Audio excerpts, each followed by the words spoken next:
চোখ, চুল, ক্ষিপ্রতা, চলনভঙ্গি সবকিছুতে যেন মার্কিন প্রেসিডেন্ট ডোনাল্ড ট্রাম্পের ছাপ। বাংলাদেশের নারায়ণগঞ্জের একটি খামারে বিশাল আকৃতির গোলাপি রঙের এই মহিষটি এখন সামাজিক যোগাযোগ মাধ্যম থেকে আন্তর্জাতিক সংবাদ মাধ্যম সর্বত্রই আলোচনার কেন্দ্রে। হাঁটাচলায় রাজকীয় ভাব, মাথার ওপর সোনালি হলদে চুলের ঢেউ আর অদ্ভুত স্টাইল দেখে অনেকেই প্রথমে থমকে যাচ্ছেন। কেউ বলছেন যেন হুবহু ডোনাল্ড ট্রাম্প। পাকিস্তানের জনপ্রিয় সংবাদ মাধ্যম নিউজিল্যান্ড পাকিস্তান লিখেছে, ঈদুল আজহার আগে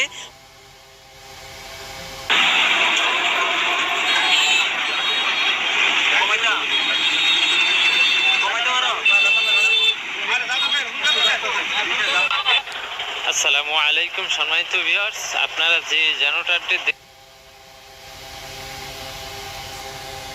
আসসালামু আলাইকুম ভিউয়ার্স, ইবাইক চ্যানেলের পক্ষ থেকে সকালে ঘুম থেকে উঠে ফোন হাতে নিলেন, দেখলেন রাতে ঘুমানোর পর থেকে আপনার অ্যাকাউন্টে ৩,০০০ টাকা ঢুকে গেছে, কিন্তু আপনি কিছুই করেননি, শুধু ঘুমিয়েছেন। এটা কি সম্ভব? বেশিরভাগ মানুষ বলবে না ভাই, এটা স্বপ্ন। কিন্তু আমি বলছি এটা সম্ভব বাংলাদেশে।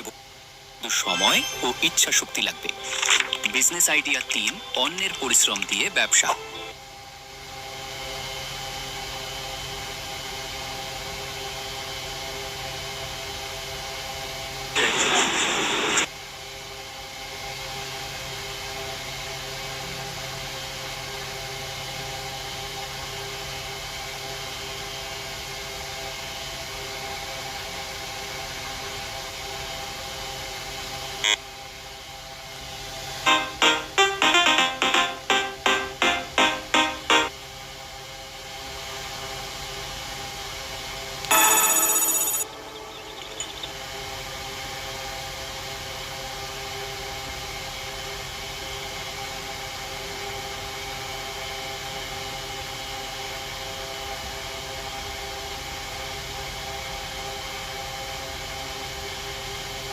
একটা বইয়ের কথা কল্পনা করুন যা সাধারণ মানুষজন ভালোভাবে বুঝতে পারে, আবার এতটাই গভীর যে বিদ্বানরা একটা বই নিয়ে সারা জীবন গবেষণা করতে পারবেন। এমন একটি বই যার শব্দগুলো কখনো পুরনো হয় না এবং তার সাথে তুলনা করার মতো কোনো কিছুই কেউ কখনো সৃষ্টি করতে পারেনি। আল কুরআন।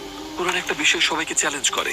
বাহির থেকে দেখতে বিষয়টি সহজ মনে হয়, কিন্তু বাস্তবে বিষয়টি অসম্ভব। এটি এমন এক চ্যালেঞ্জ যা যদি শত্রুরা তা পূরণ করতে পারত, তাহলে তারা সহজেই ইসলামকে মুছে ফেলতে পারত। এমনই বদর